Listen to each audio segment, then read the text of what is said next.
গভীর রাত, গ্রামের মানুষজন সবাই ঘুমিয়ে পড়েছে। কেবলমাত্র মালতী দেবী জেগেছিলেন। তিনি প্রতিদিনের মতন রাত জেগে ঠাকুর ঘরে প্রদীপ জ্বালিয়ে বসেছিলেন। হঠাৎ ঘরের কোণে একটা কালো ছায়া দেখা গেল।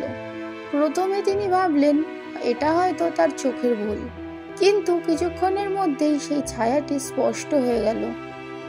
ছায়াটি আস্তে আস্তে এগিয়ে আসতে থাকলো। মালতী দেবী ভয় পেয়ে গেলেন।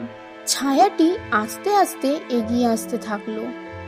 মালতী দেবী ভয় পেয়ে গেল। কাঁপতে থাকা ঠোঁট থেকে মন্ত্রপাঠ বেরিয়ে আসতে লাগলো, কিন্তু ছায়াটি থামলো না, বরং তার কাছে আরো এগিয়ে আসলো।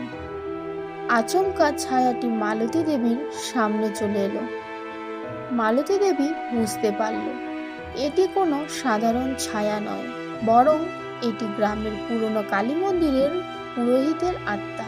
পুরোহিতের অমীমাংসিত মৃত্যু হয়েছিল বহু বছর আগে।